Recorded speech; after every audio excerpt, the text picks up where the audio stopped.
পশ্চিমবঙ্গের মুখ্যমন্ত্রী মমতা বন্দ্যোপাধ্যায় গুন্ডাদের প্রশ্রয় দিয়ে রেখেছেন। বিস্ফোরক প্রাক্তন কেন্দ্রীয় প্রতিমন্ত্রী প্রতিমা ভৌমিক। রবিবার আগরতলা কৃষ্ণনগরস্থিত ভারতীয় জনতা পার্টি ত্রিপুরা প্রদেশ কার্যালয়ে সংবাদ মাধ্যমের মুখোমুখি হয়ে প্রাক্তন কেন্দ্রীয় প্রতিমন্ত্রী প্রতিমা ভৌমিক বললেন, পশ্চিমবঙ্গে যখন মমতা বন্দ্যোপাধ্যায় ক্ষমতায় এসেছেন তখন থেকেই মহিলাদের ওপর অত্যাচারের ঘটনা বৃদ্ধি পেয়েছে। পশ্চিমবঙ্গের মুখ্যমন্ত্রী মমতা বন্দ্যোপাধ্যায় গুন্ডাদের প্রশ্রয় দিয়ে রেখেছেন। গত 9ই আগস্ট আরজিকর মেডিকেল কলেজ হাসপাতালে চিকিৎসক পড়ুয়া এক ছাত্রীকে যেভাবে নৃশংসভাবে হত্যা করা হয়েছে, এই ঘটনার তিনি তীব্র নিন্দা এবং প্রতিবাদ জানাচ্ছেন।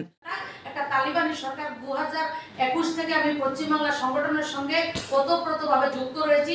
প্রত্যেকটা জায়গায় আজকে আরজিকরের ঘটনা আমরা জানি, কামদুনি ঘটনা জানি, সন্দেশখালী জানি, হাঁসখালী জানি। প্রত্যেক দিন প্রতিনিয়ত অর্গানাইজড ওয়েতে হাজার হাজার সমস্যা তৈরি হচ্ছে।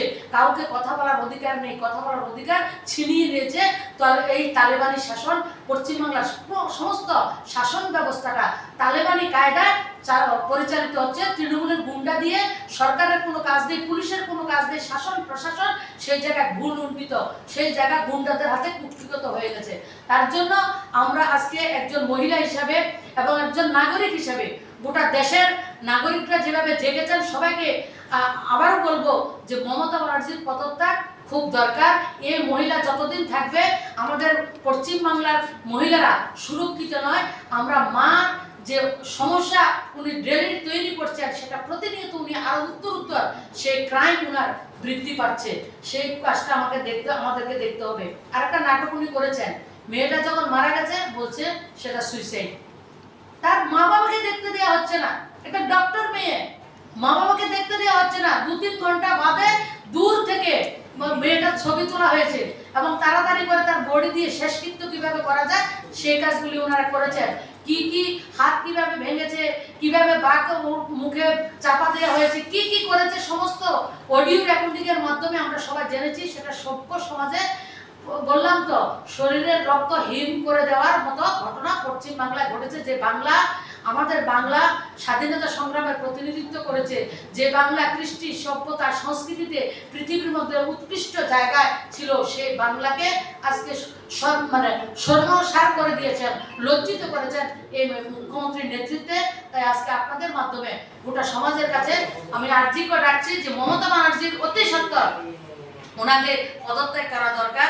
এবং উনি আমরা দেখেছি শেখ শাহজাহান যে সন্দেশখালীর ঘটনায় বিধানসভায় দাঁড়িয়ে কিভাবে একজন গুন্ডাকে সেভ করা যায়, প্রত্যেকটা মুহূর্তে অর্গানাইজড ওয়েতে গুন্ডাদেরকে উনি সংরক্ষণ দিয়েছেন। গুন্ডা সংরক্ষণ চায় না, মানুষ বাক স্বাধীনতা চায়। মানুষ যারা বলছেন সংবিধান, Rahul Gandhi and company, India জোটের কোম্পানি, আপনার ডেরিক ওবরয়, মহুয়া মিত্র, ওরা কোথায় আজকে?